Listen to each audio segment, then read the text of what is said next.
ئامادەبوانی بەڕێز سڵاوتان لێبێت بە هیوای ڕۆژێکی خۆش و هەروە پڕچالاکی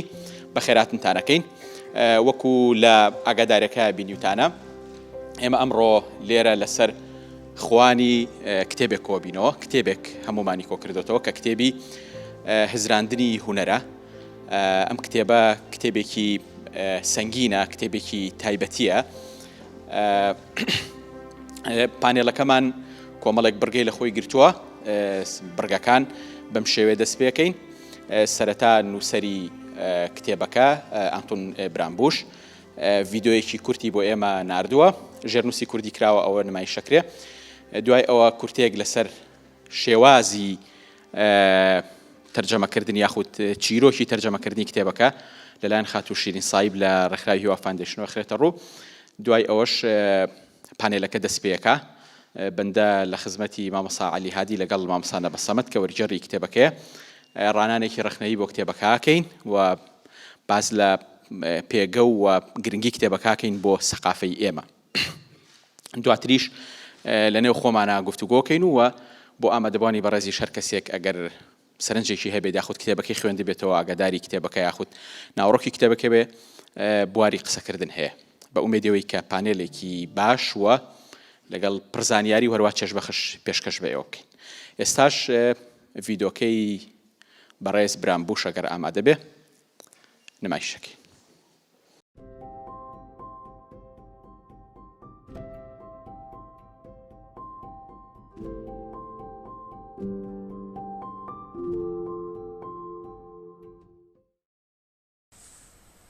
Ik ben erg verheugd en vereerd dat de Koerdische vertaling van Thinking Art nu beschikbaar is. Het is een mooie uiting van de vitaliteit en de groeiende internationale uitstraling van de Koerdische kunst en cultuur. Ik ben bijzonder dankbaar voor de Hiva Foundation dat zij de vertaling heeft mogelijk gemaakt. In het bijzonder dank ik ook Shirin Saib voor haar engagement. Daarnaast dank ik de vertaler en het vertaalcomité van de kunstfaculteit van de Universiteit van Surai Imani. Mogen de boeklancering en de verspreiding van het boek Koerdische kunstenaars en theoretici blijvend inspireren. Veel succes met de lancering.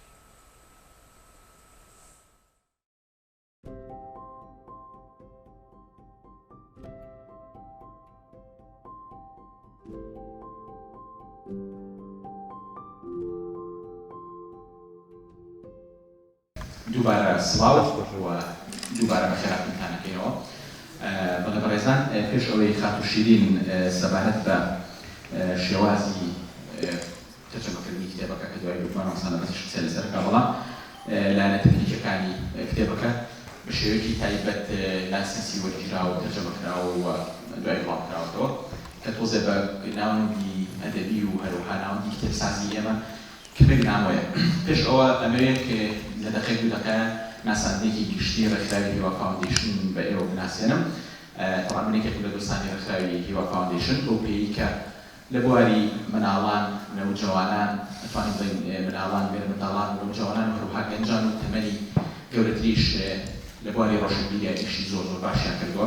کتێبەکانیان جێگای سەرنجن بەشێک لە کتێبەکانیان بێگومان ئەچنە بواری ئابووری و شێوازی پەرەپێدانی بازا و چۆن کۆمپانیاکان دەتوانن ئیداری ئیشەکانی خۆیان بکەن بەڵام بەشێک لە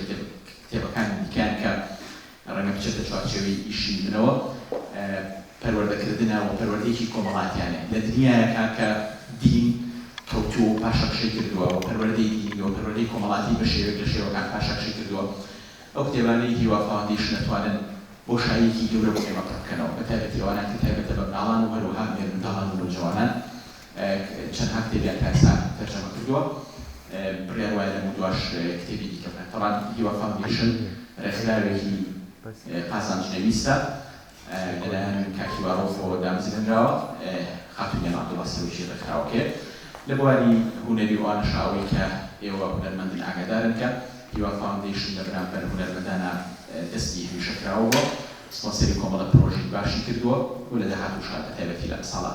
ڕێڕەوای سەرپەرشتی سپۆنسەری کۆمەڵە پرۆژی باشی ئیدیکی هەنێرەکە چیرۆکی کتێبەکە ڕجال بۆ خاتوشتی سپاس بۆ بەڕێزان و عەزیزان سپاس بۆ کۆلێجی هونەریش ئەمڕۆ میوان هەرهیمانەکەن دکتۆر ڕێبوار بە تایبەتی لە ڕاستی ئەم کتێبەیان ئەزمونێکی تازە بوو بۆ هیوا فاوندیشن چونکە تا ئێستا کتێبی ئاکادمیمان تەرجمە نەکردووە تۆزێ مێژووی کتێبەکە هەر بۆی ئاگادار بن پرۆسەیەکی زۆر درێژ خەیان بوو تقریبا وابزانم 3-4 ساڵەوە مامۆستا نەبەز باشتریشی ئەزانێت تا هاتە چاپ و ئەمڕۆ دانیشتوین ئەم لۆنچەی بۆکەین ئەم کتێبە لیژنەیەک لە کۆلێجی هونەر هەڵیان بژاردووە بۆ تەرجمە بۆی ببێ بە بەشێک لە خوێندنی خوێندکارانی کۆلێجی هونەر و پاشانەوە بزانم خۆیان لەناو خۆیانە بڕیاریان داوە ئەم کتێبە هەڵبژێرن و داوایان کردو لە مامۆستا نەبەز تەرجمەیکە و داوایان لە ئێمە کرد ئیتر چاپی ئەم کتێبە بگرینە ئاستی خۆمان ئێمە نازام لەوانەیە ئاگادار بن مەجموعەی کتێبمان هەیە بۆ هیچ کتێبێک ئێمە هیچ کتێبێک چاپ ناکەین بەبێ ئەوەی مافی وەرگێڕان و مافی چاپکردنی وەرگرین ئەمە دایم پرۆسەیەکی دوور و درێژە بەلای کەم و بۆ هەر کتێبێک ساڵ و نیوێکە خەیانێ ئەم کتێبەیان زۆری خەیان چونکە ئەو پارەی ئێستا یاومانە بەو مافە تقریبا 8 ئەوەیان داوا کرد ساڵ و نیوە 2 ساڵ خەریکی پەیوەندی بووم لەگەڵیانە داوایان لێ بکەم بۆ قەنەعەتیان پێبێنین کە بۆ وڵاتێکی تایبەتە بۆ هەندێک تەلەبەی زۆر ئازا و تایبەتە کە شتێکی ئەو توانە بەردەست نییە مەزدەر زۆر نییە هەر بە عام بۆ زانکۆکانی کوردستان بەڵام بە تایبەتی بۆ کۆلێجی هونەر کەمە مەزدەرەکانی زۆربەی بە ئینگلیزیە بەداخیشەوە ئەم زەمانە زمانی ئینگلیزی تۆزە زەحمەتە هەموو شتێکیش لە ئینتەرنێتە بە ئینگلیزیە بۆیە هەروەکو هیوا فاوندیشنیش قرارمان ئەم کتێبە گرنگە تەرجمە بکرێ ئەوە لایانی ماف وەرگرتنەکەی پرۆسەی تەرجمەکەەوە مامۆستا بەدەزانێت ئەرکێکی زۆری کێشاوە و زۆر ساڵ و نیوە 2 ساڵ خەریکی وەرگێڕانەکەی بووە لای ئێمەوە تر دوای ئەوە قرارمان نامادام ئەم کتێبێکی تایبەتە چاپکردنەکەیشی ئەبێ لە کواڵیتیەکە بێنی لە ئاستێکا بێ کە شایەنی کۆلێجی هونەر بێ لەوەشە ئەنواعی ئەرقەلەی تێبوو چونکە کاغەز دەست ناکەوێت لەو بۆ مەسەلا مەجموعەی ئیمێجی تایە ئەمە کێشەیەکی تایبەتی دروست کرد حەزیشمان نەکرد لە کوردستان چاپیکەین حەزمان ناکرد بیبینە دەرەوە بۆ ئێران و بۆ تورکیا هەمیشە هەرچی شتێ چاپەکەین حەزەکەین لە کوردستان خۆیان بیکەین حەزەکەین کۆمپانیاکانی خۆمان ئیستیفادەی لێ بکەن و زەختێکیشیان بۆ دروستکەین زیاتر ئەزمموی چاپکردنیان هەبێ لێرەوە هەر حەزەکەم سوپاسێکی چاپخانەکە بکەم ناهێنم حەز ناکەم دیئایە بۆ هیچ کۆمپانیای بکەم بەڵام ئەوانیش قەنەعەتیان کرد کە ئەمە کتێبێکی تایبەتە زۆر خۆیان تیاهیلا کرد وا بزانم لە ماوەی 3 مانگا بەلای کەمەوە 25 جار ئەم کتێبەم ناردۆتەوە و هاتۆتەوە و هەندێک ئیشی لێ ئاوت هەیە کە ڕاستی ئیشی ئەوان نەبوو گرتیانە ئاستی خۆیان و بوردەکارێکی زۆریان تێکرد ینی ئەو کارمەندەی کە مەسئولی ئۆفسێتەکەیە کە ئامادەیەکە بۆ تەبع دانیشت و ئیشی لێو ئاوتی بۆ چاکردین سپاسی هەموو لایەکەم ینی شتێک بوو زۆر بە ئاسانی نەهاتە بەرهەم بەڵام زۆر خۆشحاڵم کە ئەمڕۆ ئیتر ئامادەیە و هەر کەسێ حەز بکە ئیسفادەی لێ بکە سڵاو ئامادەبووان بەخێر بێن سەرەتا دەمەوێت سپاسی هیوا فاوندیشن بکەم کە ئەرکی لە چاپدانی ئەم کتێبەیان گردەستووە هەروە سپاسی مامۆستایان و سپاسی ڕاگری کۆلێژی هونەر بکەم کە ئەمڕۆ لێرە میوانداریمان دەکەن و ئەمڕۆ ئەم کتێبە بە خوێندکاران دەناسێنین من سەرەتا دەمەوێت بە خێرایی باسێکی ناوەڕۆکی کتێبەکە بکەم دواتر تایبەتمەندیەکانی ئەم کتێبەوە ئامانج لە نووسینی ئەم کتێبە چییە؟ ئەم کتێبە سەرەتا لە بنەڕەتدا بە زمانی هۆڵەندی نووسراوە لە ساڵی 1993 دواتر لە ساڵی 2000 و 2007 جارێکی تر پێداچوونەوەی بۆ کراوە لەلایەن پرۆفیسۆر برامبوشەوە کە خۆی پرۆفیسۆری فەلسەفەی هونەرە لە زانکۆکانی هۆڵەندا و بەلجیکا. دواتر ئەم کتێبە وەرجێدراوە بۆ زمانی ئینگلیزی و لەگەڵ چاپە ئینگلیزیەکەی جارێکی تر پێداچوونەوەی بۆ کراوە تازە کراوەتەوە. ناوڕۆکی کتێبەکە لە 12 بەش پێک هاتووە. بەشی یەکەم دەواازەیەکە بۆ ناساندنی فەلسەفەی هونەر و جیاوازی نێوان فەلسەفەی هونەر لەگەڵ ڕەخنەی هونەر چییە و فەلسەفەی هونەر لەگەڵ زانستی هونەر ئەم جیاوازیانە دەکات و بەگشتی دەواازەیەکە بۆ چوونە ناو فەلسەفەی هونەر و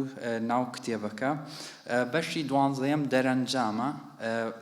ئەو دەبەشەی تر دابش کراوە بەسەر 3 تەوەردا کتێبەکە. تەوەرەی یەکەم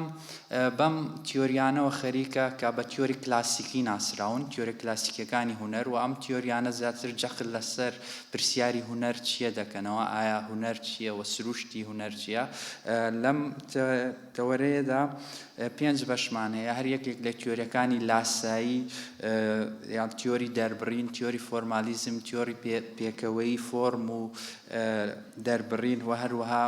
چاپتەرێکیش تایبەت کراوە بە ئێستێتیکی کانت و بە تایبەت بڕیاری ئێستێتیکی. ئەمە تەوەرەی یەکەمی کتێبەکەیە. تەوەرەی دووەمی کتێبەکە تایبەتە بەو تیۆریانەی کە زیاتر کۆنتێکستی کۆمەڵایەتی مێژووی و کولتوری بە هەند وەردەگرن. لەبەرەوەی لە تیۆرە کلاسیکیەکاندا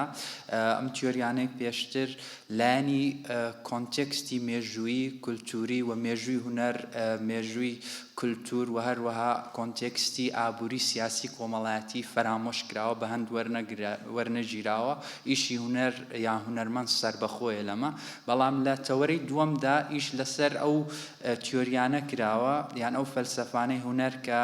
ئەمە بە هەند وەردەگرن. لەوێدا بە تایبەت چاپتەرێک تەرخان کراوە بۆ فەلسەفەی هێگڵ کە ئەو زۆر جەخت لەسەر ئەوە دەکاتەوە هونەر پەیوەندی بە مێژووی هونەرەوە هەیە و پەیوەندی بە کۆنتێکستی کولتوریەوە هەیە. و هەروە چاپتەرێکی تر تایبەت کراوە بە نوێ مارکسیستیەکان بە تایبەت ئادۆرنۆ و لۆکاچ و ڤالتەر بینیامین کە ئەمانیش جەخت لەوە دەکەنەوە چۆن پەیوەندی لە نێوان هونەر و کۆمەڵگەدا هەیە و کۆنتێکستی کۆمەڵایەتی سیاسی مێژووی چ کاریگەریەکی لەسەر هونەرمەند و لەسەر بەرهەمهێنانی ئیشی هونەری هەیە. لە تەوەرەی سێمی کتێبەکەدا باس لە فێنۆمێنۆلۆژی دەکرێت و کە ئەم تەوەرەیە بە زمانی هونەر ناسراوە. لە فێنۆمێنۆلۆژیەوە دەست پێ دەکات تا پۆست-سترۆکچۆرالیزم. لەم تەوەرەدا هەر یەکێک لە هایدێگر و هەروەها مێرلۆ-پۆنتی وەرگیراوە و دواتر لە پۆست-سترۆکچۆرالیزمدا جیاوازی نێوان مۆدێرنیزم و پۆستمۆدێرنیزم کراوە. هەروەها باس لە لیۆتارد، دێریدا، بۆدریار و جەیمسن کراوە، هەروەها هونەری پۆستمۆدێرن. ئەمە بەگشتی ناوڕۆکی کتێبەکەیە. بەڵام ئەو تایبەتمەندیانەی کە ئەم کتێبە هەیەی وەک پێشتریش باسی کرا، یەکێک لەم تایبەتمەندیانەوەیە کە ئەم کتێبە کتێبێکی ئەکادیمیە، وەک تێکست بووک، وەک دەرس کتێب نووسراوە بۆ زانکۆ. بەڵام لەگەڵ ئەوەشدا فێرخوازانی یان خوێنەرانی بەگشتی بە هەند وەرگرتووە بۆ هەر کەسێک کە بیەوێت زانیاری خۆی، زانینی خۆی، مەعریفەی سەبارەت بە هونەر، بە تیۆریەکانی هونەر، بە فەلسەفەی هونەر دەوڵەمەند بکات، دەتوانێت سوود لەم کتێبە وەربگرێت. لەلایەکی ترەوە ئەم کتێبە یەکێک لە جیاوازیەکانی یان یەکێک لە تایبەتمەندیەکانی ئەوەیە کە هەر تیۆریەکی هونەری یان هەر فەلسەفەیەکی هونەری وەرگرتووە بە جوانی ڕوون کراوەتەوە، شرۆڤە کراوە، دواتر نمونەی هونەرمەند لە سێکشنێکە وەرگیراوە بە ناوی ستۆدیۆی هونەرمەند بۆ هەر بەشێک و دواتر ڕەخنەی ئەم هەر لەم بەشەیە لەم تیۆریە کە باس کراوە ڕەخنەکەشی وەرگیراوەتە ئەو ڕەخنانەی کە لەم تیۆریە یان لەم فەلسەفەی هونەرە گیراوە. ئەمە تایبەتمەندێکی تری ئەم کتێبە یەکێکتر لەم تایبەتمەندی ئەم کتێبە ئەوەیە کە هەم تیۆریە کلاسیکیەکانی لەخۆ گرتووە هەم تیۆریە مۆدێرنەکان هەم تیۆریە پۆست مۆدێرنەکانی هونەری لەخۆ گرتووە و تایبەتمەندێکی تری ئەم کتێبەوەیە کە کتێبێکی ئینتەردیسپلینەریەوە تا هەم بەشەکانی فەلسەفە بەشەکانی ئەکادیمیاکانی هونەر بەشەکانی توێژینەوە کولتوریەکان هەموو ئەمانە دەتوانن سوود لەم کتێبە وەربگرن و ئەم کتێبە بۆ هەموو فێرخوازانی ئەم بەشانە گرنگەوە دەتوانن بە هەندی وەربگرن لەلایەکترەوە ئەم کتێبە زۆربەی فۆرم و ژانرە هونەریەکانی بە هەند وەرگرتووە و نمونەی هێناوەتەوە لەم ژانر و فۆرمانەی هونەر بۆ نمونە لە شێوەکاری لە مۆزیک لە فیلم لە ڤیدیۆ کلیپ هەروەها لە هۆنراوە و شعر تەنان لە تەلارسازی واتە هەر کەسێک کە لە ڕێگەی ئەم کتێبەوە دەتوانێت ئاشنا بێت بە زۆربەی ژانرە هونەریەکان و فۆرمە جوداکانی هونەر و تێڕوانینی فەلسەفی بۆ ئەم ژانر و بۆ ئەم فۆرمانەی هونەر یەکێکتر لە تایبەتمەکان ئەوەیە کە ئەم کتێبە تیۆریەکانی تەنیا بە شێوەی مێژووی باس نەکردووە واتە تەنیا بێت مێژوویانە باسی تیۆریەکان بکات بە شێوەی کرۆنۆلۆژی تیۆریەکان هەر لە پلاتۆنەوە دەست پێ بکە هەتا دێریدا بەڵکو تیۆریەکان وەکو پێشتر ئاماژەم پێدا دابشکراوە بەسەر سێتە وەرەدا و تیۆریەکان بە یەکدی بەراورد کراون واتە هەر تیۆریەک لەگەڵ تیۆریەکی تر بەراورد کراوە هاوشێوەی و جیاوازیەکانیان خراوەتە ڕوو بەڵام یەکێک لەو ڕەخنانەی کە من لەم کتێبە هەمەیان یەکێک بە بڕوای من یەکێک لە کەمەسیەکانی ئەو کتێبە ئەوەیە کە لەم کتێبەدا تیۆری فێمینیستی یان ئێستێتیکی فێمینیستی یان جێندەر بە هەند وەرنەگیراوە فەرامۆش کراوە چون بیرمان نەچێت لەم ڕۆدا یەکێک لە دیسپلینەکان لەناو فەلسەفەی هونەریان لەناو ئێستێتیکی فێمینیستیەوە تا تۆ ئێستا ڕەخنەیەکی زۆر لە ڕوانگەی فێمینیستەکانەوە لە جیهانی هونەر دەگیرێت لەبەرەوەی کە لەلایەن پیاوانەوە دەست بەسەر ئەم جیهانەدا گیراوە ڕێژەی زۆرینەی هونەرمەندەکان و ئەوانەی کە سەرپەرشتی گەلەری و سەرپەرشتی مۆزەخانە و هەموو دامەزراوە هونەریەکان دەکەن لەلایەن پیاوە بەڕێوە دەبرێت و ڕێژەی پیاو زۆرە بۆیە فێمینیستەکان هونەری فێمینیستی و تیۆری ڕەخنەی فێمینیستی لەم کتێبەدا بەداخەوە فەرامۆش کراوم دەتوانم ئەمە وەک یەکێک لە کێماسیەکان یان وەک یەکێک لە ڕەخنەکانی خۆم لەم کتێبە ببینم ئەوەی تر ئەم کتێبە بەڕاستی کتێبێکی دەگمەنە تەنانەت بە زمانی ئینگلیزی و بە زمانە زیندوەکانی ئەوروپاش ئەو کتێبانەی کە لەبارەی فەلسەفەی هونەرەوە هەن یان لەبارەی ئێستێتیکەوە هەن کەم کتێب توانی وێتی وەک ئەم کتێبەی برامبوش بتوانێت بێتە ناو جیهانی هونەرەوە و ئەو هەموو فۆرمەی هونەرە و ژانرەی هونەر وەک نمونە وەربگرێت و هاوکات تیۆریەکان ڕەخنە بکات ئامانجی ئەم کتێبە وەک برامبوش باسی دەکە ئامانجی لە نووسینی ئەم کتێبە چەند ئامانجێکی هەیە یەکێک لەو ئامانجە سەرەکیانە ئەوەیە کە هەروە کتێبەکەش بە ناوی ڕێبەریەوەیە ئینترۆدەکشنە دانانی ڕێبەریەکە بۆ ئێستێتیک بۆ تێگەیشتن لە چی بۆ تێگەیشتن لە ژمارەی کۆنسێپت و تیۆری هونەری کە لە ڕێگەی ئەم ڕێبەریەوە لە ڕێگەی ئەم کتێبەوە ئێمە ئاشنا بین بەم تیۆریانەوە ئاشنا بین بەم کۆنسێپت و زاراوانەی کە لە نێو فەلسەفەی هونەرە زۆر سەرەکی و کرۆکین ئەمە یەکێکە لە ئامانجە سەرەکیەکانی ئەم کتێبە ئامانجێکی تری ئەوەیە کە دابینکردنی چێوەیەکی تیۆریە هەم بۆ خوێنەر بۆ فێرخواز و هەم بۆ مامۆستایان و ئەکادیمیانیش کە بتوانن لە ڕێگەی ئەم کتێبەوە لە ڕێگەی ئاشنابوون بە فەلسەفەی هونەر و بەم تیۆریانەوە بتوان لەبارەی هونەرەوە بهزرێن لەبارەی هونەرەوە بیر بکەنەوە و لێرەوە بەڕێی بەراوردکردنی تیۆریەکانەوە ئاشنابوون بەم فەلسەفانی هونەر و بەم تیۆریانەوە بکەوینە دانوستاندن لەگەڵ تیۆریەکان و کەمایەسی و ڕەخنەی تیۆریەکان بزانین و بەراوردیان بکەین بە یەک لێرەوە ئێمە خۆمان وەک خوێنەر وەک فێرخواز وەک ئەکادیمی بڕیار لەسەرەوە بدەین کە ئایا کام تیۆریە یان کام فەلسەفەی هونەر زیاتر لەگەڵ ئیشکردنی ئێمە بۆ نمونە گونجاوە یەکێکی تر لە ئامانجەکانی ئەم کتێبە ئەوەیە کە لەلایەک باس لەم پەیوەندی بکە پەیوەندی جیهانی هونەر پەیوەندی هونەرکردن بە پراکتیکی و بەرهەمێنانی ئیشی هونەری لەگەڵ تیۆری هونەر لەگەڵ فەلسەفەی هونەر ئایا ئەم دوانە چ پەیوەندیەکیان بەیەکەوە هەیە و چ کاریگەریەکیان لەسەر یەکتری هەیە زۆربینەی جار کە فەیلسوفان یان تیۆریڤانانی هونەر کاتێک کە تیۆرێکی هونەری دادەڕێژن یان فەلسەفەیەکی هونەری دادەڕێژن لەسەر دەگەڕێنەوە بۆ جیهانی هونەر بۆ پراکتیککردنی هونەر بۆیە بۆ ئیشی هونەری لێرەوە کەواتە جیهانی هونەر مێژووی هونەر کاریگەری هەیە لەسەر فەیلسوفان و لەسەر بەرهەمێنانی تیۆری بەڵام لە لایەکی ترەوە هونەرمەندان ڕەخنەگرانی هونەر ئەوانەی بە پراکتیک لە نێو جیهانی هونەردا ئیش دەکەن زۆر جار بۆ ئەوەی ڕەوایەتی بە ئیشەکانیان بدەن بەتایبەت لە ڕووی تیۆری فەلسەفیەوە بۆ ئەوەی ڕەخنەگران ئارگومنتی بڕیارە ئێستێتیکیەکانی خۆیان بکەن پێویستیان بۆیە بگەڕێنەوە بۆ تیۆریەکانی هونەر بۆ فەلسەفەی هونەر لەوێوە دەتوانن ئارگومنتی تێڕوانینەکانیان ئارگومنتی بڕیارە ئێستێتیکیەکانیان بکەن کەواتە لێرەوە ئەم پەیوەندی نێوان تیۆری و پراکتیک یەکێکە لە ئامانجەکانی ئەم کتێبە کە چۆن بتوانین هونەر بە پراکتیک و هونەر لە ڕووی تیۆریەوە هاوکاری یەک بن بۆ ئەوەی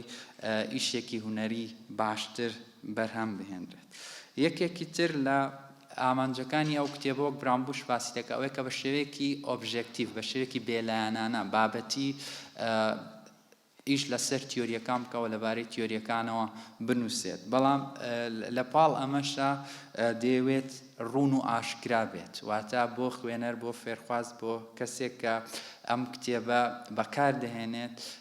ڕوون بێت و ئاشکرا بێت و بتوانێت سوودی لێ وەرگێت یەکێکی تریش لە ئامانجەکان ئەوەیە کە پێشاندانێکی ڕەخنەیی بێت واتە تۆ بە ئەم کتێبە وا لێ دەکات کە تۆ بە چاوێکی ڕەخنەییەوە سەبارەت بە فەلسەفەی هونەر و بە تیۆریەکان چاوێکی ڕەخنەیانە بیان خوێنیتەوە نەک سووک و ئاسان تیۆریەک وەربگریت و ببێت بە جۆرێک لە ڕێنمایان ببێت بە جۆرێک لە ئایدۆلۆژیا لەبەرەوەی تیۆری زۆر فەلسەفەی هونەری زۆر باس کراون لەم کتێبەوە بەراورد کراون بە یەکتر کەواتە تۆ دەتوانی لەناو ئەم تیۆریانەدا بەراورد بکەی و بەیەکەوە لێرەوە یارمەتیدەرێکی باش بێت بۆت زۆر سپاس من جارێ هەر ئەوەندەم هەیە دواتر دەتوانین لە ئەنجامی گفتوگۆ و قسەکانەوە زیاتر لەبارەی کتێبەکە بن زۆر سپاس بۆ مامۆستا بەس من ڕەنگە قسەیەکی کەم 5-6 دقەیەکمەوێت گرنگی ئەم کتێبە لە کولتورێکە کە زۆر کەم لەسەر هونەر نووسیوێتی و زۆر کەم ئیشی کردووە کتێبێکی گرنگە بە هەموو ئەو ڕخنانەی کە ڕەنگە ئاڕاستێ بکرێن و یاخود ڕوبەڕوویان ئەبێتەوە کتێبی هزراندنی هونەر بۆ ئێمە یاخود لە ناوەندی ڕۆشنبیری ئێمە کتێبێکی گرتکارە واتە هەموو تیۆرەکانی بۆ گرتکردوینەتەوە وەکو مامۆستا بەزیش ئاماژەی پێیە شێوازێکی ڕێبەرێکی هەیە ئینترۆداکشنێکی هەیە کە ئێمە بەبێ ئەوەی کە زۆر پەرشوو بڵاو بین ئەتوانین لێرە تقریبا هەموو ئەو فەلسەفە و تیۆرانی کە تایبەتن بە هونەر بدۆزینەوە بۆ کەسێک پێش ئەم کتێبە ینی ئێمە کتێبێکی هی دکتۆر کەمال میراودەریمان هەیە تقریبا کە نزیکە لەم تایپەوە کەویش فەلسەفە ئێستاتیکای هونەر و ئەوانەی ساڵی 1979 نووسیوێتی و چاپ کراوە تقریبا ینی کتێبێکی دیکەمان نییە کە ئەوەندە کۆکراوە بێت وتیایە هەموو لە دووتوێی کتێبەکە هەموو تیۆر و هەموو فەیلسوفەکانی معالەجە کرد بێت و خستبێتە بەردەستی ئێمە لەبەرەوە لەمڕۆ کتێبی هزراندنی هونەر کتێبێکی ئەجگار گرنگە من لەم شەوانەیە سەیری بیبلۆگرافیای کورد و کوردستانمە کرد کە کاک بوار نورەدین دایناوت ئەمەم کتێبەت دەبەرگە هەموو ئەو کتێبانەی کە باز لە کورد و کوردستانەکەن لە نێوان ساڵانی 1970 تاوکو ساڵی 2010 تایەتی ئەم بەرگەی تایبەتە بە کتێبە هونەریەکان بەرگی هەشتەمە تایبەتە بە کتێبی هونەر ساڵانی 1934 تا 2010 تەسەورکەن 1934 ساڵی 1934 ئێمە بووین بە خاوەنی یەکەم کتێبی هونەری کە هیچ کتێبێکی مامۆستا حوسێن حوزنی مکریانیە تایبەتە بە کتێبەکە ناوی وێنەگەری و کۆڵین بەکردن و کوشین و دیتن ناوکەی زۆر سەیرە کتێبەکەم لە بەردەستان نەبوو بەڵام لە بیبلۆگرافیاکە سەیرم کرد کتێبەکە تایبەتە بە زەنگۆگرافی تقریبا 20 ساڵی زیاتر دواتر ئەنجا دووەم کتێبی هونەریمان چاپە بکەویش کتێبێکە بە ناوی پەیڕەوی ناوخۆی کۆمەڵی هونەرە جوانەکان لە سولەیمانی لە چاپخانەی نەجاح لە بەغا چاپکراوە. تقریباً 10 ساڵ دواتر 11 ساڵ دواتر ئەنجا کتێبێکی تری هونەری چاپەکەی. طبعا ئەم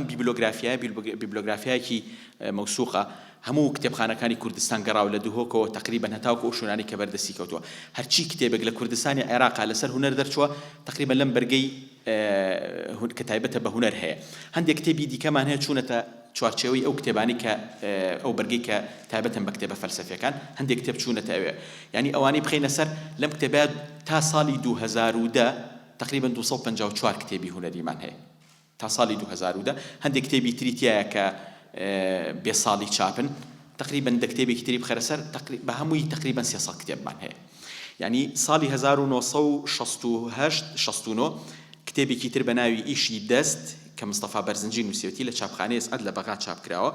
شەشەم کتێب 3 ساڵ دواتر لە 72 بە ناوی لێدوانێکی کورد لە مەقام و مۆسیقای کورد کە عوسمان شارباژێڕی نووسیوێتی یەکەم کتێبەکە لە کوردستان یەکەم کتێبی هونەرێکە لە کوردستان چاپکراوە لە چاپخانەی ڕاپەڕین لە سلێمانی. ساڵی 1979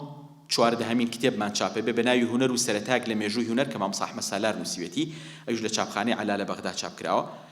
1985 هونەر و مەسەلەکانی سەردەم مام ساحب محەممەد فەریق حەسەن نووسیوێتی کە لە چاپخانەی شەید برایم عەزۆ لە شاخ چاپکراوە.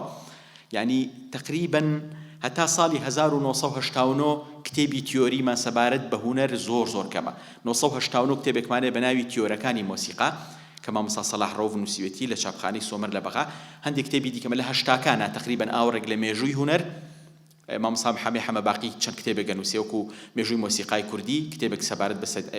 سەید عەلی ئەزغەر ئەنووسێ خوا لێ خۆش بێ سەید عەلی ئەزغەر. ئەنجا دواتریش لە ساڵی 1970 کتێبێکی مامۆستا محەممەد عارفمان هەیە دکتۆر محەممەد عارف باسکردنی زۆرینەی قوتابخانەکانی باس کردووە لەو کتێبەیە. بە شێوەیەکی گشتی کولتوری ئێمە کولتورێکی هەژارە لە کتێبی هونەریە. یعنی وەکو وتم بەپێی ئەم بیبلۆگرافیایە و هەروەها بەپێی هەندێک سەرچاوەی دیکەش ئێمە یعنی تا ئێستا ئەوەی کە بە زمانی هی کرمانجی هی ناوەڕاستەمانە ژمارێکی زۆر کەممان هەیە کە ڕەنگە بگاتە 1000 کتێبێک ئەگەر بە تەواتی پوختیان کەینەوە کە سەبارەت بە هونەرن. لەبەرەوە لە ناوەندێکی ئاوایە هەر کتێبێک هەر هەوڵەکە دێتە ناو ئەم ناوەندەوە جێگای خۆی ئەگرێت و گرنگی خۆی هەیە. ئەوەی کە سەبارەت بە کتێبەکە من لەلام دروست بوو لە ئەنجامی خوێندنەوەیە بە تایبەتی بۆ ئەوانەی کە شارەزاییەکان لە فەلسەفەیانە و شارەزاییەکان لە تیۆرەکانی هونەرانیە بەڕاستی کتێبەکە کتێبێکی ئاسان نییە. و بۆ قوتابیەکانی ئێمەش قوتابی بەڕێزەکان لێرە لە کۆلێژی هونەر دیسانەوە کتێبێکی ئاسان نییە. هەمیشە پێویستت بە کەسێکە دەستت بگرێ یاخود پێویستت بەوەیە کە بچیتەوە بۆ سەرچاوی دیکە. ینی بۆ نمونە لەو بەشەی کە تایبەتە بە کانت پێویستت ئەوەیە بۆیە بچیتەوە سەر ئەو کتێبانەی دیکە کە معالەجەی ئێستاتیکای کانتیان کردووە کە ئێستاتیکای کانتیان خستۆتە ڕوو. لەمڕۆ ینی کتێبەکە خۆی بۆ خۆی کتێبێکی ئاسان نییە بەڕاستی. ینی کە گرتت بەدەستەوە بێ لە تەرجەمەکەی ینی ڕەنگە هەندێک تێبینی لەسەر تەرجەمەکە هەبێ بەڵام کتێبەکە خۆی وەکو وتم هاتۆتە ناو زمانێکەوە کە زۆر کەم ئیشی لەسەر هونەر کردووە. زۆر کەم ئیشی لەسەر چەمکە هونەریەکان کردووە. لەبەرەوە وەرگێڕی کورد کاتێک کە دەستیاتە کتێبێکی هونەری بەڕاستی تووشی کێشە ئەبێت تووشی کێشەی زۆریش ئەبێت بە تایبەتی لە مەسەلەی چەمکەکانە. یعنی تۆ کاتێک کتێبێک بە خۆرئاوایی گەنووسی کاڵی ئەبستراکت ئۆتۆماتیکی خوێنەری خۆرئاوایی ئەزانێ ئەبستراکت چییە کە ئەڵێ میمیزێس ئەزانێ میمیزێس چییە بە جۆرە لە جۆرەکان کە ئەڵێ پێرسێپشن و تەلەقی هونەر ئەزانێ پێرسێپشن و تەلەقی هونەر چییە. بەس خوێنەری ئێمە حتا ئەوانشمان کە ڕەبتمان یاخود پەیوەندیکی باشمان لەگەڵ کتێبە فەلسەفی و لەگەڵ کتێبەکانی تیۆری هونەرا هەیە هێشتا بۆ ئێمە قورسە. لەبەرەوە ئەم کتێبە گەرگرتێ بەدەستەوە خۆت بیهێنە بەرچاوی خۆت کاتێک کە لاپەڕێک تەرجەماکەی یعنی ڕەنگە هی نەبێت تەرجەمەکەی بەڕاستی تەرجەمەیەکی ڕێکوپێکە لەو بەشیانە بێ کە تەرجەمەی کانتی کردووە بەڕاستی کانت ئاسان نییە تەرجەمەکردنی ئەجگار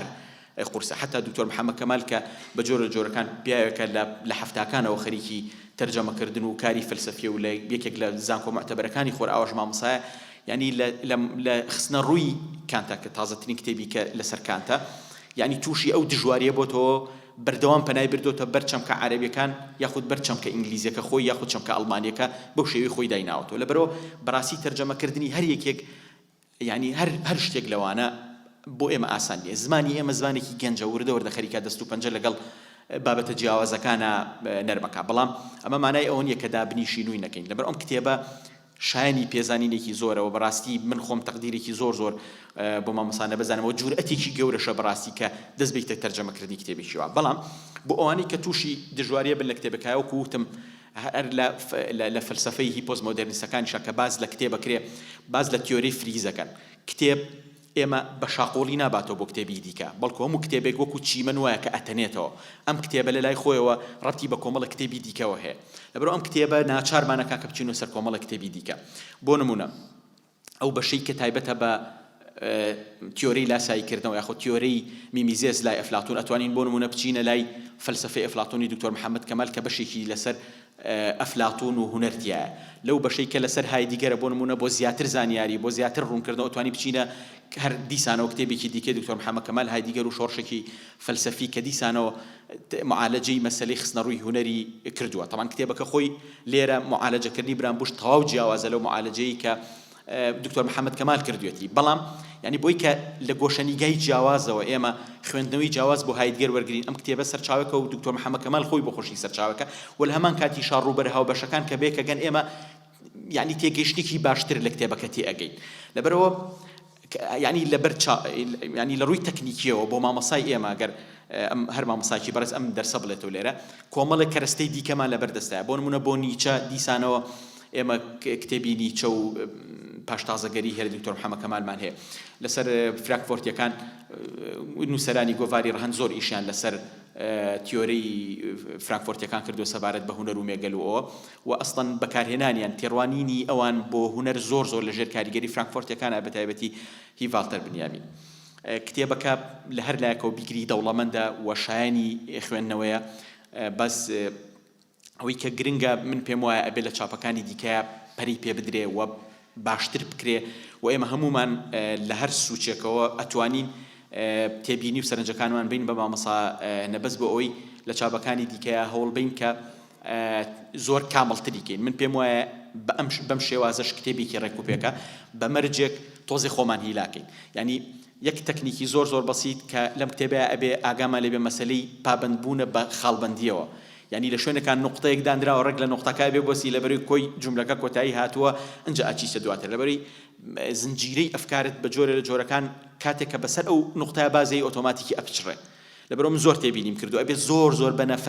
نەفەس درێژبی لەگەڵ ئەم کتێبە و هەموو کتێبێکی دیکە ژوایە لە ڕاستیە هیچ کتێبێک بە یەکەم جار خوێندنەوە خۆی نایە بەدەستەوە ئەمبەرتۆ ئیکۆڵێ هەمیشە خوێندنەوەی سێم خوێندنەوەی ڕاستەقینەیە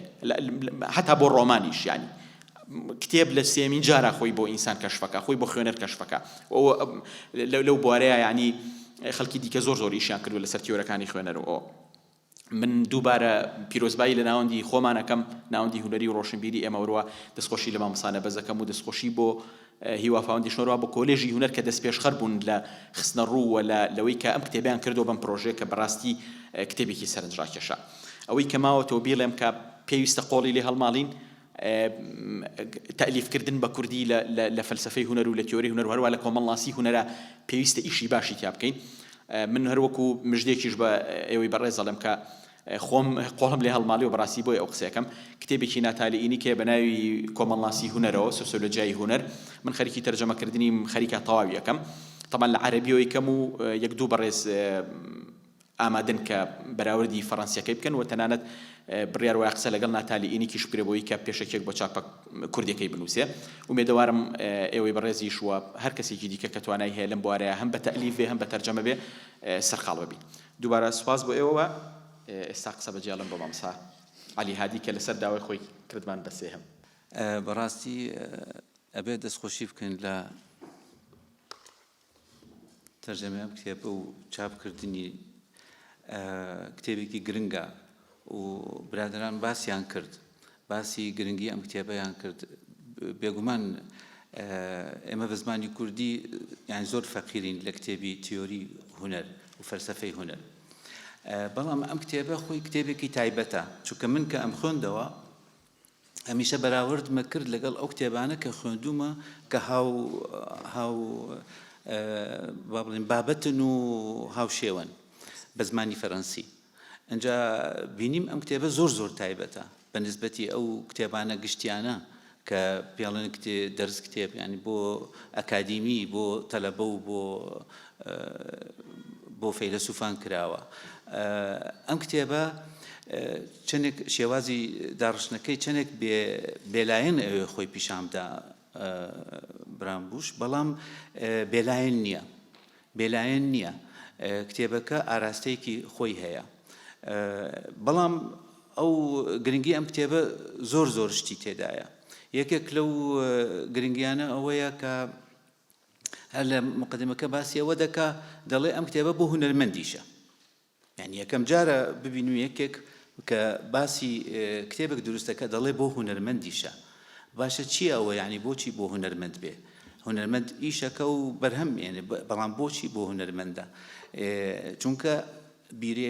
بیرێکی هەیە ئەم نووسەرە لە مەسەلەی هونەری هاوچەرخ تقریبا زۆر مناقشەی هونەری هاوچەرخ دەکا هونەری هاوچەرخ دەخاتە ژێر پرسیار ئەنجا من هەر لە پێشەوە دەستم پێ کرد بۆ پرسیارە بۆچی هزراندنی هونەر بۆچی ناوی کتێبەکە مەسەلەن هزراندن دەربارەی هونەر نەبوو یان مەسەلەن هزراندنی هونەری ئەوەی باوە هزراندنی هونەریە یان هزراندن دەربارەی هونەر بەڵام هزراندنی هونەر ئەمە خۆی چەمکێکی پۆستمۆدێرنە و زۆر یعنی ئاراستەیەکی تایبەتی هەیە کتێبەکە چی ئێوە بڵێ ئەمەویست بزانم چی ئێوە بڵێ ئەم نووسەرە ینی ئێوە چیمان پێ بڵێ لە حەقیقەتدا کتێبەکە بە درێژایی کتێبەکە باسی ئەوە کە ئەڵێ من ئەمێ وەڵامی پرسیاری هونەر چییە وەڵامی ئەو پرسیارە بدەم چونکە ئەم پرسیارە عادەتەن لەو کتێبانە یعنی جێگای پرسیار نییە هونەر چییە چونکە یەکێک لە ئەو شتانەیە کە زۆر سەختە و زۆر نامۆیە و زۆر پێشگوێ خراوە لە سەدەی 20 هونەر چییە چونکە تقریبا پێناسەی هونەر زۆر فراوان بوو ئەمە ئەڵێ من ئەمەوێ پێناسەی هونەر بکەم باشە بەڵام خۆی لە پێناسەی کردنی هونەر پێناسەی بیرکردنەوە دەکا لە حەقیقەتە خۆی لەو کتێبە پێناسەی هزراندن دەکا و پێناسەی هونەر دەکا پێناسەی هونەر چییە لەم کتێبە هونەر بیرکردنەوەیەک ئێمە کە سەیری هونەر دەکەین یان هونەر دەکەین یان هونەر با بڵێن هەڵسەنگێنین بیرکردنەوە نییە دەربارەی هونەر خۆی بیرکردنەوەیە یعنی بۆ من ناوەڕۆکی ئەم کتێبە ئەوەیە پێمان بڵێ کە هونەر خۆی شێوەیەکە لە شێوەکانی بیرکردنەوە ئەنجا ئەمە زۆر ئەکەوێت لەسەر هەموو بابەتەکانی تر لە بواری فەلسەفەدا هونەر شێوەیەکە لە شێوەکانی بیرکردنەوە ئەنجا لێرە لە گرنگی ئەم کتێبش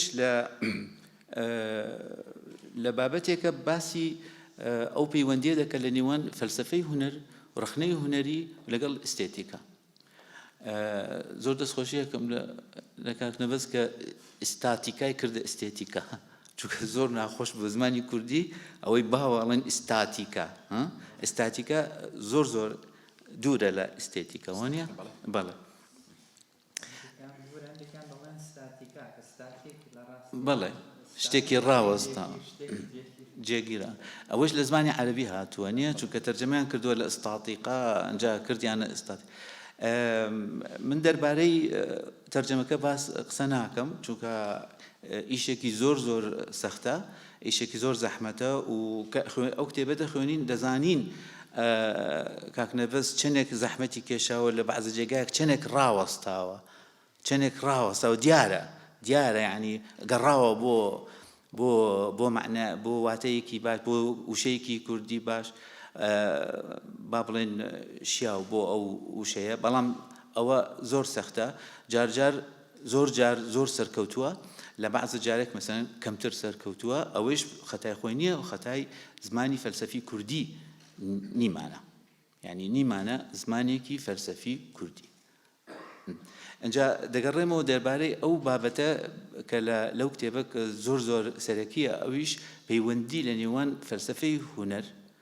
ئستێتیکا واتە جوانیناسی لەگەڵ ڕخنەی هونەری. ئەم بابەتە لە هیچ جێگایەک باس ناکرێ، باس دەکرێ بە شێوەیەک زۆر گشتی علاقەی هەبێ بە سەدەی 19 ئاخرەکانی سەدەی 19 و دەستپێکردنی سەدەی 20 کە ئێستێتیکا هەستەکانە و ینی زانستی هەستی جوانیە و جوانی سروشتی و هونەریە،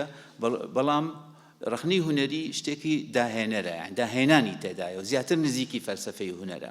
لێرە ئەم نووسەرە شتەکان کەمێک بە ڕێیەکی تایبەتی خۆی هەیە دەربارەی ئەو مۆزوعە، زیاتر ڕخنی هونەری دەهێنێتە ناو فەلسەفەی هونەر و ئستێتیکاش دەهێنێتەوە ناو فەلسەفەی هونەر. یعنی ئەنجا ئەمە بینینێکی پۆستمۆدێرنە کە باسی مێژووی تیۆری هونەر دەکا، دەبینین لە میمیسیس لەگەڵ با بڵێن فەلسەفەی هونەری کلاسیک کە باسی ئەوە دەکە مەسەن بەڵگە دێنێ لە هیگل یان لە کرۆچە ینی ئەو هاتوچووی زۆر ئازادە لە ناو فکردا. بۆچی؟ چونکە ئەم با بڵێن برام بوش هەموو شتەکان تقریبان سێرەکە بە هەمان ئاست، یعنی هینێکی نییە، هەرەمێکی نییە لە نێوان فەلسەفەکان، لە نێوان قۆناغەکان، هەموو دەخاتە سەر یەک مێز، هەموو سێرەکە بە یەک شێوە. ئەوەیش بێگومان لێرە دەریدا دەبینین لە ناو فکری برامبوش، یعنی چەندێک متەئەسرە بە دەریدا. لە مێژووەکەی بینیمان باسی مێژووی کلاسیک دەکا، دوای ئەوە یەتە سەر مۆدێرن و پۆستمۆدێرن. خۆی برامبوش من چوم کەمێک گەڕام لەسەر بیۆگرافی ئەم نووسەرە. ئەمە لە گەنجایەتی شاعر بووە، یعنی پێش ئەوەی بێتە فەیلسوفی هونەر شاعر بووە، یعنی خۆیش هونەرمەندە، و دوای ئەوە لە گەنجایەتی لە حرەکەی هیپی بووە، لە حرەکەی هیپیەکان بووە، واتە ئەوانەی کە دوایی مەسەلەی ژنگە و مەسەلەی جەندەر و ئەوانە لێ دەرچوون، یعنی ئەوەش پرسیارێکی زۆر گرنگە بۆ چی جەندەر باس ناکە. دوای ئەوە دەست پێ ئەکا بە فەلسەفەی مێژوو، یعنی خۆی با پسپۆری یەکەمی فەلسەفەی مێژووە، دوای ئەوە دەچێتە ناو فەلسەفەی کولتور. فەلسەفەی کولتور زۆر گرنگە لە مێژووی فەلسەفەی با بڵێن سەدەی نیوەی دوایی سەدەی 20. بەڵام فەرقەکە فەلسەفەی کولتور لە ئەوروپا فەرقەکە لەگەڵ ئەوەی ئەمریکا، ئەوەی کەلچرال ستەدیز کە جەندەر لەوێ دەرچوو زیاتر. بەڵام بۆچی جەندەر باس ناکە؟ ئەوە دەگەڕێتەوە سەر بینینی ئەم فەیلسوفە کە وتم بێلایەن نییە لەم کتێبە. بێلایەن نییە بۆچی؟ چونکە یەکەم کتێبە کە ئیبینین تەکە باسی مارکسە نوێیەکان دەکە و باسی لۆکاش دەکە. لۆکاش تقریباً ئەوە 50 ساڵە لە هیچ کتێبێک باس ناکرێت. لۆکاش یەکێک پێڵێن مارکسی جوانیناسی لۆکاش. ئەنجا ئەڵێ لۆکاش غەدری لێکراوە، ئەبێ اعتیبارێک بۆی ڕەت بکەینەوە، بگەڕێنەوە. بۆچی؟ چونکە ئەم نووسەرە فەلسەفەکەی هەمووی دوو ڕەهەندی هەیە، ڕەهەندێکی مێژووی و ڕەهەندێکی کەلتوری و کۆمەڵایەتی. یعنی بەنسبەتی بیرکردنەوەی هونەری ئەمڕۆمان شتێکی تایبەتە، بە تایبەتیش لێرە لە کوردستان، بۆ ئەوانەی کە ئیشی کۆنتەمپۆرەری دەکەن و ئەوانەی کە چوونەتە ناو کۆنسەپتوەڵ ئارت. ئەم کتێبە 1000 پرسیار دروست دەکا و زۆر وەڵام دەداتەوە و تقریباً ڕەخنەیش دەگرێت لە مەسەلەی کۆنسەپتوال. بەڵام پرسیار ئێستا کرد مناقەش باسی ئەوەت کرد کە کتێب نییە بە زمانی کوردی دەبارەی فەلسەفەی هونەر. لە ئەوروپایش نەبوو، لە ئەوروپایش تقریباً 30 ساڵ 40 ساڵ کتێبی ئستێتیکا نەبووە. ئەنجا لێرە خۆی لەو کتێبە باسی ئەکە، ئەدەڵێ گەڕانەوەی بیرکردنەوەی ئستێتیکای لە ئەوروپایش ئەوە 10 ساڵە 20 ساڵە گەڕاوەتەوە بەڵام بۆچی نەما فکری یعنی دوای ئەو گەوراکان کڕۆچەوە ئەوان بۆچی ئستێتیکا لە ئەوروپایش نەما چونکە مێژووی هزراندنی ئەوروپا چوو ناو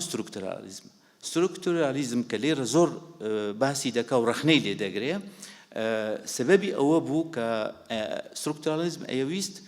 جێگای فەلسەفە بگرێت لە حەقیقەتە بەڵام پۆست ستروکتورالیزم کە هات دەریدا و جەماعەت و تەفکیکی فکری ئەوروپی ئێستا گەڕانەوەیەک هەیە لە ئەوروپا بۆ فەلسەفە و بۆ فەلسەفەی هونەریش وەکو بەشێکە لەو گەڕانەوەیە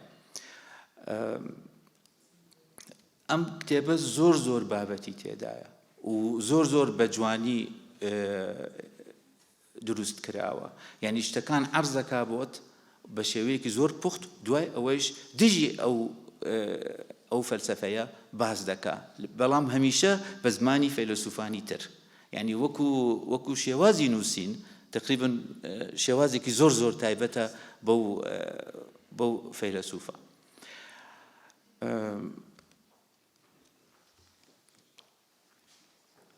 بێگومان برامبوش فلەماند زمانە یعنی ئەوەی کە لە هۆڵەندا و بەلجیکە و لوکسمبورگ قسەی پێکرێت لە ئەوروپا خۆی بەلجیکیە ئەنجا بۆچی ئەوە مهمە بەلجیکا فکری چەپ زۆر یعنی زۆر دیارە لەناو فکری بەلجیکی وەکو لەناو هزری فەرەنسیش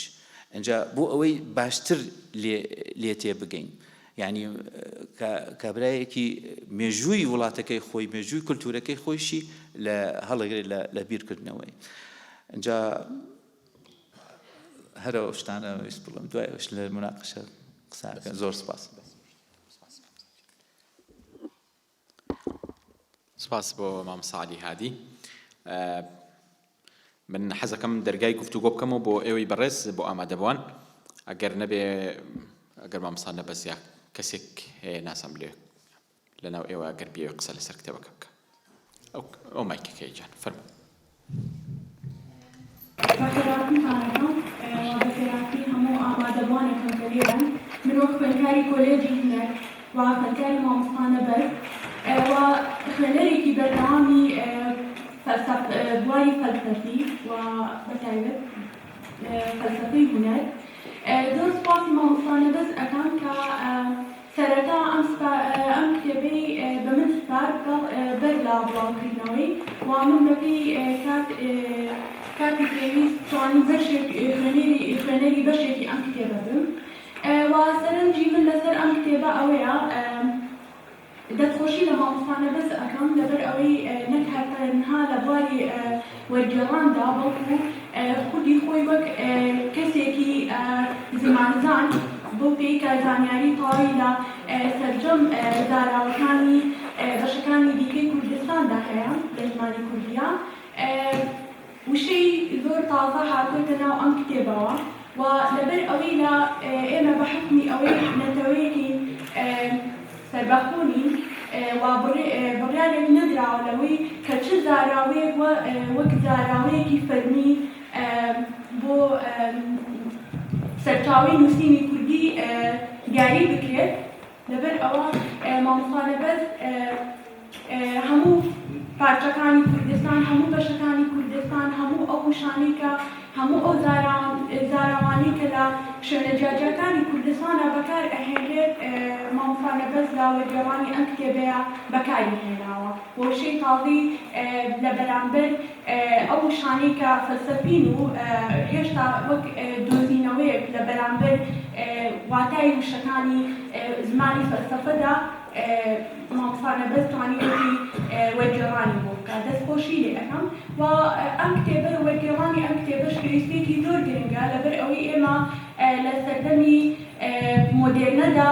کار لە هونەر ئەەکەین واتە قۆناغێکی لە پێشترە بۆ ئەوەی کە هونەر لە قۆناغی ڕیالیزمە تاقانی ڕیالیزمە بۆستێنرێت و بەڵێز مامۆستا عەلی کە پای لە پانێڵێکە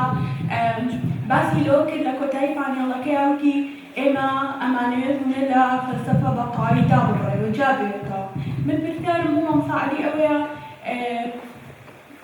بۆچی پێی وایە کە فەلسەفە هیچ پەیوەندیەکی بە هونەرەوە نییە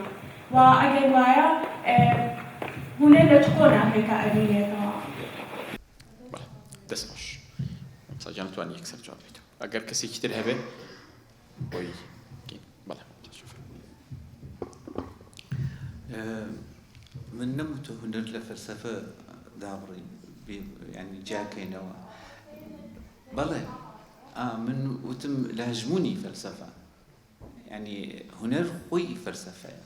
ینی ئەو جارش باسم کرد ئەم کتێبەش من ئەم کتێبە زۆر پێم خۆش بوو چونکە زۆر بیرڕای منی تێدایە ئەنی ئەدۆزمەوە ینی هونەر خۆی بیرکردنەوەیە لەو کتێبە خۆ باسیەکە و ئەوش لە ئەوروپا هەموو خەڵک دەزانێ هونەر هەمیشە پێش فەلسەفە کەوتووە ینی لە هێرمنۆتیکا لە ڕۆمانتیک لە ڕنسانس فەلسەفەی ڕنسانس دوای هونەری ڕنسانس دێ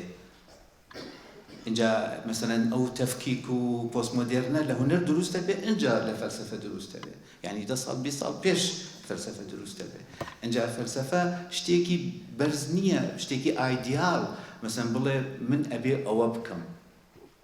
فەلسەفە کەس ناتوانێت ئەمری پێ بکە من مەبەستم ئەوەیە یعنی هیچ ئایدیالێک نییە بتوانێت ڕێگا بۆ هونەر بدۆزێتەوە چونکە هونەر خۆی ڕێگایە خۆی بیرکردنەوەیە بەڵام چۆن بیرکردنەوەیە لەم کتێبە زۆر بە جوانی باسەکە لە ڕێگای کە باسی میمیسیس دەکا لاسایی بەڵام لەم کتێبە شتێکتر دێنێ کە زۆر تازەیە و زۆر بە پوختی لەسەری دەڕوە ئەویش دەربڕین ئەکسپرسیۆن ینی بەڕاستی بە قوڵی ئەچێتە ناو ئەو بابەتە ئەنجا ئەگەر ئەو کتێبە بخوێنی ئەو کاتە مەسئلەی ئێمە لە چ قۆناغەیەکین و دەبێ مۆدێرنە بکەین و ئەو شتانە نامێنە بەڕاستی چونکە لێرە تقریبا باسی هەموو هونەرەکان دەکا بە هەمان چاو بە هەمان ینی تو چونکە هونەر دەمێنێ هونەرە پێش هەموو شتێک من هەرچەند خۆی باسی دش بە سەربەخۆیی هونەر دەکا ئەوەش تیۆرەکانی فۆرمالیستەکانە نییە بەڵام ئەو بە شێوەیەکی تر مەسەلەی هونەر بازەکە وەکو شتێکی ڕەسەن هەر پاڵپشتی بۆ تۆ مامۆستا ئێمە لە کۆمەڵاسی هونەرە سێ قۆناغمان هەیە لە دیراسەکردنی هونەرە قۆناغی یەکەمیان قۆناغی کلاسیکەکانە خود قۆناغی سۆسیۆلۆجیای جەمالیە کە تایە کۆمەلگا و هونەر وەکو دوو جەمسەری هاوبەرابەر هین کراوە مامەڵان کراوە لە قۆناغی دۆمیانە قۆناغی تاریخی کۆمەڵایەتی هونەرە خرێتە ناو کۆمەلگاوە بەڵام لە تاریخی سێمانە کە ئێستا لە مەرحەلەی سێمانە کە ئێستا تازەترینیانە و بەشێکی زۆر لە کۆمەڵاسانی هونەر ئیشی لەسەرەکەن بە تایبەتی ناتالی ئینی کە خۆی هەم تەلەبەی بۆردیۆ بووە تەلەبەی نۆربەر ئیلیاس و تەلەبەی بۆردیۆش بووە ئاماژە بۆ کات کە ئێمە هونەر وەکو کۆمەلگا وەرەگرین وەکو کۆمەلگایەک وەرەگرین نەک واتە وەکو کۆمەلگایەکی سەربەخۆ وەکو کۆمیونیتیکی تایبەت وەرگرین لەبەرەوە یعنی هونەر نە جەمسەری ئەو بەرامبەری کۆمەلگەیە نە شتێکە لە ناو کۆمەلگایە بگرە خۆی کۆمەلگەیەکی تایبەتێ بێ وەکو کۆمەلگەیەکی تایبەتی لێ بکۆڵینەوە پێم وایە بێ لە بەرامبەر فەلسەفە شاوایە ینی خۆی شێوازێک ئەپرۆچێک یاخود جۆرێک مێتۆدێکە بۆ بیرکردنەوە مێتۆدێکی ڕوانینە بۆ ئینسان فەلسەفەش بێگومان ئەکرێت و مێتۆدێک تەماشا بکەین لەم کتێبە باسی ئەوە دەکا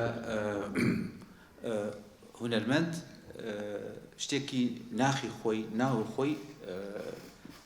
دەڕەبڕێ بەڵام خەڵک بۆچی معجەبن بۆچی سەیریەکەن سەرسام بن و زۆر پیان خۆشە چونکە دەرەکەوێ بۆیان چنێک ئەوان ناتوانن ناخی خۆیان دەربڕن یعنی هونەرمەند ئەو کەسەیە کە پیشانی خەڵک دەدا چنێک ئێوە بێهێزن و ناتوان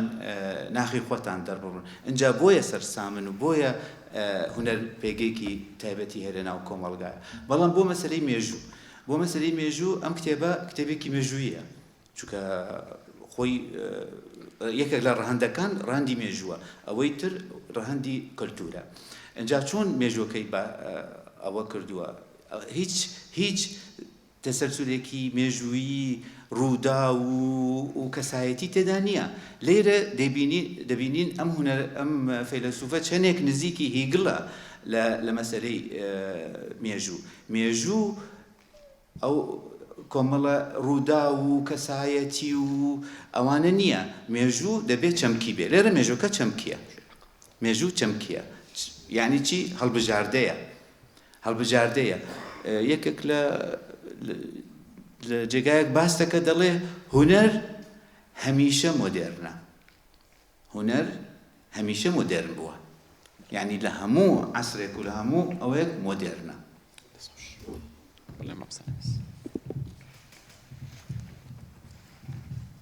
سپاس بۆ خەزار. ڕاستەکە من دەمەوێت یەک ڕوونکردنەوە بدەم لە سەبارەت بۆی من چۆن ئەو کتێبەم وەرجێڕاویان من چۆن وەرجێڕان دەکەم. یەکێک لەو شتان کە من وەرجێڕان دەکەم دوای ئەوەی کە تێکستەکە دەخوێنمەوە، ڕاستەکەی فەرهەنگی ئینگلیزی بەردەوام بەکاردەهێنم، هەم هی ئۆکسفۆرد هەم کەمبریج. دوو فەرهەنگی کوردیش بەرام، ئەوەی کوردی و ئینگلیزی و کوردیش بەکاردەهێنم، و هەروەها فەرهەنگی کوردیش بەکاردەهێنم، و سوود زۆر لە زمانزانانی کورد بەتایبەت ئەوانەی کە کۆڕی زانیاری کورد بناغەیەکی باشیان داناوە سوود لەوان وەردەگرم. بۆ نمونە کەسانی وەکو مەسعود محەممەد، شێخ محەممەدی خاڵ، هەروەها هەژاری مکوریانی، هەروەها ئەوەی تۆفیق وەهبی کە لەگەڵ ئەدمۆنزا فەرهەنگێکیان نووسی وە کاتی خۆی لە بیستەکانە لێرە کوردی ئینگلیزیە. من هەموو ئەمانە سوود لەوانە وەردەگرم، و بۆ زاراوە فەلسەفی هونەریەکان بەردەوام من دەگەڕێمەوە بۆ بەدواداچوونێکی زۆر بۆ ئەو زاراوانە دەکەم، و بزانی ئەم زاراوانە چۆن دەتوانرێت تا ڕادێشیان بە کوردی بکرێت، یان زاراوەیەکی بە کوردی بۆ دابنێت کە تەواو لێوە نزیک بێت. هەرچەندە وەکو باس کرا زمانی کوردی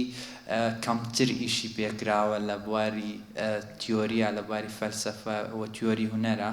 بۆیە تۆ وەکو وەرجێڕ زۆر ڕوبەڕووی کێشە دەبیتەوە، ڕوبەڕووی کێشە بە تایبەت لە زاراوە سازیە. بۆ ئەمە من زۆر دەگەڕێم بۆ زاراوەکان هەم بە ئینگلیزیەکە، چون لە ئینگلیزیە ئێمە فەرهەنگی تێرمینۆلۆژی فەرهەنگی زاراوە ناسیمانەیەوە. دواتر بە تایبەت سوود لە زاراوە سازی پێوانەی مەسعود محەممەد وەردەگرم کە چۆن ئێمە دەتوانین ئەم زاراوانە بە پێوانەی کوردی بکەین بە کوردی. بۆیە هەموو دەمەوێت سوود لە زۆربەی شێوەزار و دیالێکتەکان وەربگرم، چون ئەمانە هەموو زمانی کوردیە. کاتێک کە تۆ لە شێوەزاری سۆرانیە لێرە وشەیەکی گونجاوت نییە کە ئێمە لە کرمانجیە وشەیەکی گونجاوترمان هەیە دەی پێکێت، بۆچی سوودی لێ وەرنەگرین؟ و ئەمە هەم دەبێتە هۆی ئەوەی کە پەیوەندیەکی نێوزمانی، پەیوەندێکی نێو کولتوری نێوخۆی لە ناو پارچەکانی کوردستان لە نێوان شێوەزارەکانی کوردیشدا دروست ببێت. ڕاستی مە زۆر ئیش لەسەر ئەوە دەکەم، وە زمانی کوردی من زمانی کوردیم خۆش دێ و بەردەوام ئیشی تێدا دەکەم. سپاس. زۆر سپاس ئوستاد نەبەس مامۆستا عەلی کە لە هەولێرەوە زۆر سپاس بۆم دیبێتە. سەرەتا ئەمە سپاس بۆ فاوندیشنیشکەم کە وەکوێکی لە فاوندیشنەکانی سلێمانی کوردستان بە شازێکی گشتی کاری لەسەرەوە کردووە، بیلیۆ کردوێتەوە کە خوێندکار سەرچاوەیەکی نییە و ئێمە کتێبە تەرجومانەکەین بۆی خوێندکار بەحسی لەسەر بکە، ڕیسێرچ لەسەر کار فێر بێ. زۆر سپاسی ئەو لایەنەکەین. سەرەتا حەز دەکەم لەڕێی کتێبەوە لە دوای دیبێتەوە چۆن ئێمە دانیشین لەسەر جیهان قسەکەین، لەسەر ئارتیستەکە جیهانیەکان، باسی ڕێچکەکانەکەین، مەدارسەکانەکەین دەکرێت بە نمونە بۆ خوێندکار کە لەگەڵ ئەوە باسی شتێکی کوردی ناکرێت لە محازەڕەیانە لەوانەیە باسی ئەو ناکرێت. کورد خۆی خاوەنی حەزارەت بووە، کورد خۆی پێگەی هەیە، کورد خۆی زۆر شت بووە کە خوێندکار نایبینی و نایبیستێ دانیشین هەر لەسەر مەدارسی جیهانی ئەڵمانی و ئیتاڵی و ئەمە عالەم بە نمونە هێنینەوە کە هەست دەکەم شتە لە عالەما پڕ بۆ تێر بووین، ئاگادارین عالەم بەرا زۆر باشتر بۆ لە کورد. هەست دەکەم خۆمان من وەکو خوێندکارێک هەست دەکەم هیچم نییە، یعنی من پارمێژۆ خوێنەوە هەمووی باسی ڕۆمانی ئیتاڵی دانیش بزانم باگراوندی کوردی خۆم چییە کە من لە کۆلێژی ئەکادمی باسی فەنەکەم و جارێک دش حەزەکەم چۆن ئێمە شتانە تەرجمە ئەکەین بۆ کوردی بە هەمان شێوە کوردیش حەزارەتی خۆمان باگراوندی فەنی خۆمان تەرجمە بکرێت بۆ جیهان و بناسێنرێت لە ڕێکخراوەکان و کەسانی کە عیلاقیان هەیە بزانێت چەندها ئوستاز و مامۆسای زۆر پێشتر هەبووانە پێش جامیعی فەنیش پێش ئەم کۆلێژی ئێمە زۆر کەس فەنی کردو نەناسرا و ئەرشیف نەکراوە دیار نەماون بووە کار لەسەر ئەوشکەین زۆر زۆر سپاستانەکەم ئەمێ بڵم خەیاڵ لەکوێ ئەم کتێبەتەیە ئێمە کە باسی هونەرەکەین بەبێ خەیاڵ هیچ ناکرێت ئایا کەسێک بەبێ خەیاڵێکی هونەری ئەم کتێبە بخوێنێتەوە چی ئیسفادەیەکی پێگا جگەلەوەی زانیاریە کە ئۆکەی ئێمە وەکو مێژوێکی عام ئەتوانین ئەم کتێبە بەکاربێنین کە ئەڵی هزراندنی هونەر ئەو کەسە بەبێ خەیاڵ هیچ هونەرێکی بۆ هزرێت لەناو دوای خوێندنەوەی ئەم کتێبە چکە من هەمیشە پێش خوێندنەوەی کتێبیان سیرکردنی فیلم حەزەکەم شتێکی لەبارە بزانم ئێستا ئێوە هەر شتێکتان وەکو خوێنەری ئەو کتێبەتەوە وەکو وەرگێڕێک کە لە ناوڕۆکی گەورەی کتێبەکە ئەبێت تێگەیشت بێتی و چکە من پێشتریش هەر ئەزانم تۆ خوێندنەوە و نووسینێ چۆنە و من پێم ئەگا بەس من کەسێکم کە نەم خوێندۆتەوە ئایا بەبێ ئەوەی کە خەیاڵێکی هونەریم هەبێ ئەم کتێبە چی بە منەگەێنێ ئەگەر هەم بێت چیم پێ ئەگەێنێت ئەومان بۆ ڕوونکەنەوە سپاسانە سپاس بۆ ئامادەبوونتان لێرە و باسکردنی ئەم کتێبە دەسواشتان یەکەم سپاس بۆ یوا فاوندیشن کە هەموو کارسناوەکاری ئێمە بوونە ڕاستی من باسی خۆم ئەەکەم کە کاتێک بووم نەکتێوی خوێنەوەیان کۆمەڵێک زاراوێتە بەردەستم بەڕاستی لی تێناگەم ئەمە کێشەیەکە یانی بەڕای من باشترە ئەگەر لە پەراوێز بێیان لە پاشکۆ بێت باسی ئەو زاراوای بکرێیان ئەگەر ڕوونکردنەوەیکی کەمیش بێ لەبارەیەوە باس بکرێ وادارم ئەم کتێبێ کێشەیەکم بۆ دروست نەبێت لە کاتی خوێنەوەتر سپاس بێ دەستان خۆش باجوابی ئەمانە بین و مامۆستاجان ئەو هاوڕێ لەسەر و پرسیارێکی کرد بۆ منیش جوان بوو طبعا ئێمە لەناو کەوتوینەتە مێژوویەکەوە کە مێژوویەکی خۆرئاواییە باسی هەرچێک باسی تەکنۆلۆژیاکەی ئەچێتەوە خۆرئاوە باسی هونەرەکەی هەر خۆرئاوایە ئەو شتەی کە پێوترێت یۆرۆسەنتەریزمیش لەم کتێبەیە زۆر زۆر ئامادەیە لەبەرەوەی ئۆتۆماتیکی ئەوەی کە باس کراوە باسی مێژووی هونەری ئەوروپیە و بۆ خوێی چێشتیش هیچ هینێکی هونەری هیچ شوێنێکی تری امتیانیە بەڕاستی ئەوە بۆ من جێگای سەرنجە و دواتریش ئەوەی کە پێوترێ هزراندنی هونەری کوردی بۆچی ئێمە هونەری خۆمان نەکەین بە کێشە واتە بیکەین بە کێشەیەکی فەلسەفی یاخود بیکەین بە کێشەی بیرکردنەوە بۆ ئێمە ئەمە ڕەتی بەچێ حەزەکەم جەنابەت لەو بوارەوە قسەما بکەین فەلسەفەی هونەر و تیۆری هونەری مۆدێرن هەمووی تقریبا ئێمە هەم دەدا بۆ ئەوەی بگەڕێنەوە بۆ کولتوری خۆمان لە هونەری با بڵێن ئەبستراکت لە هونەری بیدایی کە هاتە ئەوروپا لە هەموو هونەری مۆدێرن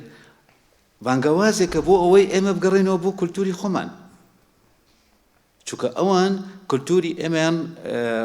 با بڵێن ئەتیبارێکیان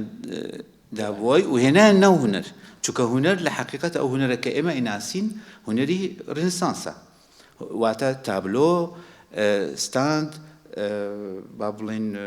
چوزانم ڕەنگی زەیتی و ئەو شتانە ئەمە ئاسیا و ئەفریقا و ئەوانە نەیانزانیوە لە تاریخ نەمان بووە ئێمە ئەو شتە تازەیە هاتووە بۆ ئێمە پرسپێکتیڤ و تەشریح ئەو دوو شتە دۆزینەوەیەکی ئەوروپیە چەسبا بەسەر ئێمە ئەوروپا هونەری ئەوروپی و هونەری جیهانی کە چوو ناو مۆدێرن کە ئەو دوو پەیوەرەی شکاند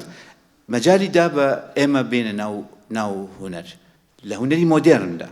لە هونەری مۆدێرن دەبێ بگەڕێنەوە بۆ کەلتوری خۆمان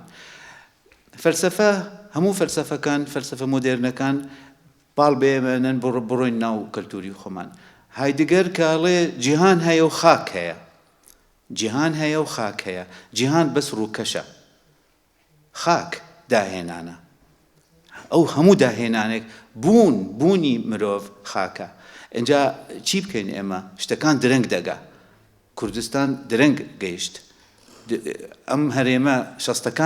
لە شەستەکان بیاتە فەرقێکی زۆر گەورە دەبوو بەڵام گەیشت کاتێک کە دەوڵەتی قەومی خەریکە نامێنێ لە دنیا عەوڵەمەت هات عەوڵەمەت جیهانگیری چی کرد کلتورەکان ناهێڵێ ئەنجا ئەوەیە کێشەکە یعنی با بڵێن کورد کەوتە ناو شتێکی زۆر سیر ئەم هەرێمە لە شەستەکان هەبیاتە لە پەنجاکان شتێکتر بوو کاتێک ئێمە مەسەلەن وەکو ئەو هونەرمەندانەی هەفتاکان ئێمە کێشەی ئەساسی ئێمە چۆن هونەری کوردی دروستکەین ئەمما ئێستا هیچ کێشەیەک نییە بۆ هیچ هونەرمەندێک هەموو دەیانەوە بن بە عاڵەمی هەمویان ئیشەکەن بۆ دەروێ وڵات حتا ئەوەش رەخنەیەکی بچووکە تایتڵەکان هەمووی بە ئینگلیزیە یعنی بە کوردیش نانووسن ئەڵێ ئێمە بۆ جمهورێکی دەرەوە ئیشەکەین بێگومان هونەر ئەو پرسیارەی مەسەلەی هونەری کوردی هونەری ڕەسەن هونەری ئەیرەیە هونەری خاکە هونەری یعنی تۆ نابێ سەیری بازار بکەیت چونکە لەم کتێبەش زۆر بە جوانی باسی دەکا کە ڕەخنێکی زۆر گەورە دەگرێت لە تەسیری نەرێنی بازاری هونەر لەسەر هەڵسەنگاندنی هونەری ئەمڕۆ هونەر شتێکی ئینسانیە بۆ پرسیارەکەی خەیاڵ بەڕاستی لەم کتێبە جوانترین باسی کرایە بۆ خەیاڵ زۆر بە جوانی زۆر بە فەلسەفی یعنی مەسەلەکە ئەوە نییە کە تۆ من خەیاڵم هەیەیان نیمە بەس ئەبێت تێبگەم خەیاڵ چییە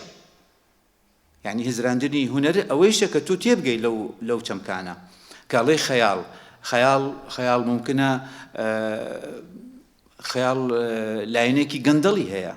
لایەنێک هەیە کە تۆ فکری تۆ بەرەو شتێکی پوچ دەبە چی خەیاڵێک ئەنجا بۆیە فەلسەفە یعنی هزراندن زۆر گرنگە بۆ هونەرمەند بەس لەم کتێبە نازانم لە چه ئەوەیەک بوو لە بیرم چوو زۆر بە جوانی باسی خەیاڵەکە و پێگەی خەیاڵ لە هونەردا کتێبێکی زۆر جێریئە زۆر بوێرە چونکە دیفاعەکە لە دووشت کە قەدەغەیە لە هەموو سەدەی بیست یەکێکیان لاسایی دوو دەربڕینە سەبارەت بە کولتوری کوردی لە ڕاستیا ئەم کتێبە هیوادارم کاتێککە دێتە ناو جیهانی هونەری کوردیەوە ببێتە هۆی ئەوەی کە لە ڕێگەی ئەم کتێبەوە ئێمە جارێکی تر لە خۆمان بڕوانین جارێکی تر پرسیار دروستکە لە ناو جیهانی هونەری کوردیە کە ئایا هونەری کوردی ئێستا لەکوێدایەوە هونەری کوردی چییە ئایا فۆرمی هونەری کوردی شێوازی هونەری کوردیان هونەرمەندی ئێمە چۆن ئیش دەکەیان بۆچی هونەرمەندی ئێمە ئێستا ئەوەندەی مەبەستێتی کە بە دەرەوە بناسرێ مەبەستی ئەوەیە بۆ دەرەوە ئیش بکا بۆچی بۆ ناوخۆ ئیش ناکات هیوادارم ئەم کتێبە ببێتە هۆی ئەوەی کە ئەم پرسیارانە بە تایبەت بۆ ئەو هونەرمەندانێک کە بە هونەری هاوچەرخەوە خەریکن ئەو پرسیارانە لەلایەن دروست ببێت و یارمەتی دەریان بێت لەلایەکترۆ ئێمە کولتوری کوردی بۆچی تا ڕادەیەک بەرامبەر بە کولتورەکانی تر نزمتر دەیبینین یان بۆچی ئێمە خۆمان بچووکتر دەبینین بەرامبەر بە نەتەوەکانی تر بەشێکی زۆری ئەمە پەیوەندی بەوە هەیە کە ئێمەی کورد داگیر کراوین جێنۆساید کراوین بەردەوام تۆ جگەلەوەی کە خاکت داگیر کراوە هاوکات کولتورت داگیر کراوە زمانت داگیر کراوە کولتور و زمانی تۆ قەدەغەیە جلوبەرگت هەموو ئەمانە کاریگەری هەبووە لەسەر مرۆڤی کورد لەسەر هونەرمەندی کورد بەڵام بیرمان نەچێت سەرڕای هەموو ئەمانە کولتوری کوردی بەتابەت کولتوری زارەکی کوردی و بە تایبەتتر لە ناو هونەریشە موزیک و گۆرانی کوردی ئێمە زۆر دەوڵەمەندین زۆر دەوڵەمەندین و ئەم کولتورە زارێکی ئەم هونەر و موزیکی کوردیە توانیویەتی مێژووی ئێمە شناسی ئێمە ڕابردووی ئێمە کولتوری ئێمە لە ناو خۆیدا هەڵبگرێت و لەلایەکترەوە زمانی کوردی توانیویەتی بوونی کورد لە ناو خۆیدا هەڵبگرێت و هەتا ئێستا ئێمە لە ڕێگەی زمانەوە یان لە ڕێگەی هونەر و موزیکەوە دەتوانین بگەڕێنەوە بۆ ڕابردووی خۆمان بۆ مێژووی خۆمان بۆ کولتور و بۆ شناسی خۆمان هونەر دەتوانێت هونەرمەندی کوردی دەتوانێت زۆر باش ئەوە بکات بۆ نمونێمە نمونەی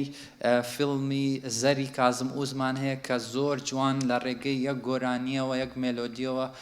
چۆن گەڕاوەتەوە ناو کولتور و مێژوو شناس و ڕابردووی کورد کەواتە ئێمەی هونەرمەندی کورد و فیلم سازانی ئێمە هونەر شێوەکارانی ئێمە موزیکڤانانی ئێمە دەتوانن بۆ ئەم ڕابردووە دەوڵەمەندە بگەڕێنەوە سوودی لێوەربگرن و هیوادارم ئەم کتێبە لەم ڕۆژەوە یارمەتی دەربێت سەبارەت بە خەیاڵ لەم کتێبەدا بێگومان بعد لە پێگەی خەیاڵ وەکراوە کە چۆن هونەرمەند دەتوانێت سوود لە خەیاڵ یان سوود لە ئەندێشەوە بگێ بە تایبەت لە تیۆری دەربڕینە لە لای کرۆچێکۆلینگوت زۆر باسی ئەمە دەکرێت کە چۆن هونەرمەند ئەو هەستە ناوەکی ئەو